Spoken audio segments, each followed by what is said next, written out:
The global balance of power had just been pushed into a point of no return. At 3:47 a.m., just off the coast of Dubai, the supertanker Al Salmi moved through the darkness like a phantom, carrying 2 million barrels of crude oil. Then the silence broke. A sharp mechanical screech cut through the night as an Iranian drone slammed into the ship's deck. In only 12 seconds, the steel hull was torn open and crude began spilling into the Gulf. In that instant, the $200 million tanker became a slow-burning environmental disaster waiting to unfold. The fire on Al Salmi's deck did more than light up the Dubai skyline. It also triggered an invisible trap that had already been prepared from orbit. The U.S. fleet did not retreat because this was the moment they had been anticipating. A multi-front storm was about to sweep across the Gulf, and the cost of what came next would exceed anything most people had imagined. By targeting the Kuwaiti-flagged Al Salmi, Tehran meant to send a clear message. The United States could no longer guarantee the safety of its Gulf partners. The plan was based on a familiar doctrine: overwhelm the enemy and leave no room to respond. Iran's calculation was that a major blast combined with a severe oil spill would draw the U.S. Navy straight into the Strait of Hormuz, where it would be exposed. Their forces were ready to flood the area with low-cost Shahed drones, while Ghadir-class submarines, quiet and nearly invisible, waited below to deploy limpet mines.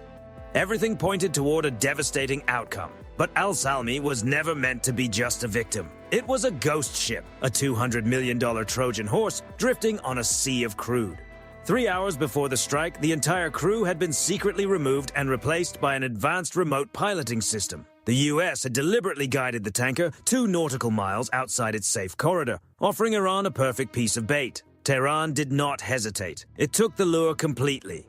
Hormuz had now become a sealed trap in the dark, and the U.S. fleet was positioned right at its center. The silence over the Persian Gulf was not a stalemate. It was the pause before a predator moved. Iran believed it was closing the net, never realizing it had stepped into a far more carefully designed counter-trap. At 3:48 a.m., exactly 60 seconds after Al Salmi's hull was breached, the United States activated a digital surveillance grid. Far above the Earth, in the cold vacuum of space, Lockheed Martin's KH-11 keyhole reconnaissance satellites, among the most advanced orbital imaging systems ever built, shifted their mirrors into position, with imagery sharp enough to capture details down to about 10 centimeters. The KH-11 functioned like an unblinking eye in orbit, able to pick out the exact type of rifle from 200 miles above the Earth. At the same time, Northrop Grumman's E-2D Advanced Hawkeye, the 5th Fleet's airborne command hub, began feeding enormous streams of raw battlefield data through Link 16, a fast, jam-resistant tactical network, straight into the Aegis combat systems aboard nearby cruisers. By 3:49 a.m., the entire Strait of Hormuz had been transformed into a crystal-clear digital battlefield. Iran tried to disappear through physical concealment, mixing swarm drones and fast attack boats among civilian fishing trawlers. On ordinary radar, that kind of environment looks like pure chaos, a storm of overlapping signals designed to restrict American targeting decisions. But the U.S. Navy answered with a more sophisticated approach, Aegis Silent Mode. Rather than flooding the area with active radar emissions, the system leaned on the E-2D's AI-based behavioral analysis. Civilian vessels held steady, predictable courses. Iranian units, however, were flagged the instant they showed unusual behavior. Sudden acceleration, sharp direction changes, and irregular weaving patterns. The digital fog of war did not merely lift. It became a ready-made target map. Iran believed it was vanishing into the crowd, not realizing the Americans had already identified its digital signature. At 3:52 a.m., the deck of the USS Abraham Lincoln erupted with the roar of twin GEF 414 engines, a deadly formation of Boeing F/A-18 Super Hornets and Lockheed Martin F-35C Lightning IIs launched into the night sky. The F-35C was far more than a fighter jet. It was a flying computing platform, so advanced it made older aircraft look almost primitive by comparison. As the F-35s climbed to 40,000 feet to operate as nearly invisible sensor platforms, the Americans executed a bold move. At 3:58 a.m., using the towering black smoke from the burning Al Salmi as cover, Navy SEAL teams aboard stealth insertion craft moved quietly toward Iranian coastal radar positions. Hidden inside the soot-darkened horizon, they slipped forward like shadows, unseen by shore defenses. By 4:05 a.m., Tehran's response had turned urgent. Iranian forces launched fiber-optic guided drones, precision strike weapons guided through physical strands of glass and therefore unaffected by standard radio jamming. It was a smart answer, a low-tech method designed to bypass the world's most advanced electronic warfare systems. But the U.S. Navy had already prepared for that as well. Raytheon's ESS M Block II missiles tore out of the vertical launch cells. Unlike older versions, the Block II used a dual-mode seeker, allowing it to lock onto a target even when it tried to hide within the heavy radar clutter near the surface of the sea. The horizon lit up at once, streaked with flashes of white heat and fire. Even as Iranian operators remained fixed on their control screens, the F-35s had already calculated their exact coordinates. The aerial hunters had taken control of the engagement before the first operator could even react. By 4:15 a.m., while the surface above had turned into a chaotic scene of flame and confusion, the seabed remained eerily still. Iran's Ghadir-class submarines, compact vessels adapted for the Gulf's shallow waters, executed a cold soak maneuver. Engines were cut, and the subs drifted like lifeless rocks, trying to disappear from passive sonar. At the same time, underwater currents began carrying limpet mines, magnetic charges built to rip through hull plating, toward the formation of the U.S. Fifth Fleet. At 4:22 a.m., that silence ended with a grinding mechanical sound beneath the water. One Ghadir submarine had slipped past the outer acoustic barrier and reached a position just 2 nautical miles from a U.S. destroyer, its torpedo tubes opening for a close-range shot. But the American response came immediately. Rising from the aft deck of an Arleigh Burke-class destroyer, an MH-60R Seahawk, the Navy's frontline anti-submarine helicopter built by Sikorsky was already in position at low altitude. The aircraft lowered its Raytheon AN/AQS 22 dipping sonar into the dark water below. A sharp sonar pulse struck the Ghadir's hull like a digital hammer, exposing its location. But the U.S. response went beyond detection. It moved to cut the submarine off completely. An EA-18G Growler, already circling at 25,000 feet as part of the USS Abraham Lincoln Strike Group, rolled into position and launched a precise jamming attack against the VLF relay frequencies linking the submarine to Tehran's coastal command.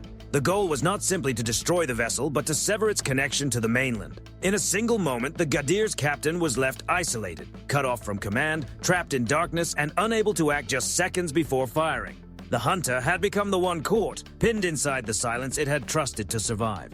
By 4:35 a.m., as the F/A-18 Super Hornets finished clearing the last conventional drones from the air, the United States shifted into an even more unsettling stage of the operation. This was no longer only about firepower, it was about rewriting the battlefield itself. The EA-18G Growlers, flying like airborne instruments of electronic precision, began attacking the enemy's nervous system. Rather than simply washing Iranian radar with static, the Growlers deployed DRFM, digital radio frequency memory. Imagine it as a hall of mirrors built from code. It captured incoming radar pulses, copied them perfectly, and sent them back with an almost invisible delay.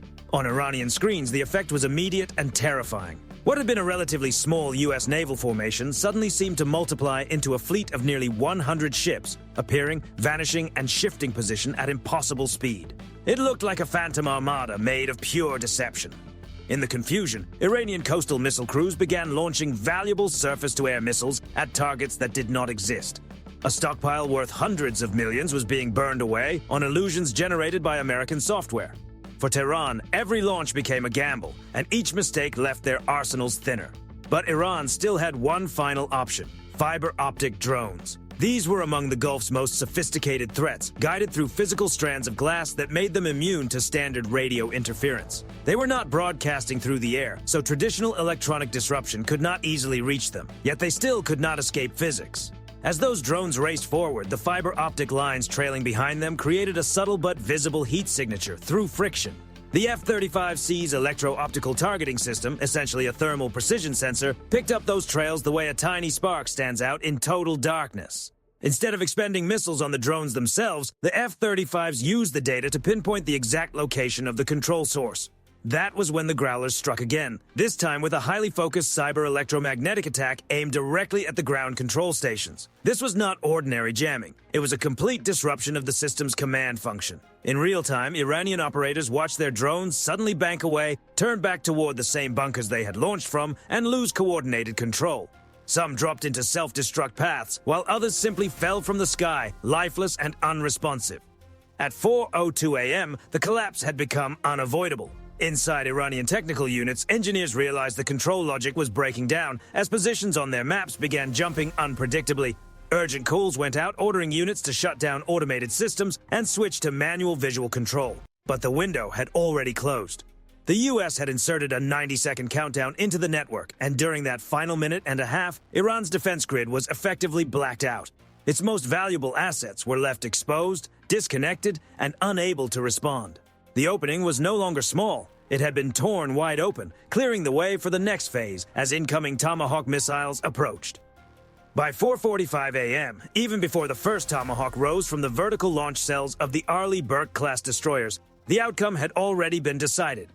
High above the battlefield in low Earth orbit, the KH-11 Keyhole satellite, a multi-billion-dollar surveillance platform, emerged from the planet's shadow and returned to watch the final stage unfold. With its advanced infrared sensors, the KH-11 locked onto the thermal signatures of Iran's underground command centers, tracing the heat rising from deeply buried power systems. In an instant, intelligence that Tehran believed was hidden inside hardened fortresses was transformed into bright target markers across American guidance networks. Using the clean battlefield picture assembled by the F-35s and Growlers, the United States launched a wave of Raytheon Tomahawk land attack missiles. These were not ordinary weapons. Flying low and navigating with extreme precision, they pushed inland through narrow terrain corridors and struck drone coordination hubs and missile silos with calculated accuracy. By 4:55 a.m., after the F-35s had neutralized the S-300 air defense batteries, Iranian airspace was no longer locked down. It had been opened. Through the corridor cleared by electronic warfare, elite paratroopers from the 82nd Airborne Division carried out a rapid insertion along the coast. There was no need for a prolonged buildup. They moved straight into the breach, taking physical control of positions that the Tomahawks had just disabled and shutting down any realistic chance of an Iranian counterattack inside the strait. But while global attention remained fixed on the fires at Hormuz, the most decisive element of the operation was still out of sight. At the freezing edge of the stratosphere, Northrop Grumman's B-2 Spirit, a $2 billion stealth aircraft, emerged from the cover of a low storm front. As Iran's radar network struggled inside the electronic illusion created by DRFM deception, the B-2 slipped deep into Iranian territory undetected. Iran was not powerless. It had simply been maneuvered into exposing itself. In trying to defend the coastline, it effectively lit up the location of some of its most protected strategic assets. The B-2 then released GBU-57 massive ordnance penetrators, 30,000-pound bunker-busting munitions against hardened nuclear facilities and strategic missile silos. Tehran only grasped the scale of the damage when key layers of its deep defense network suddenly disappeared from the operational picture. In less than 30 minutes, the entire provocation had unraveled.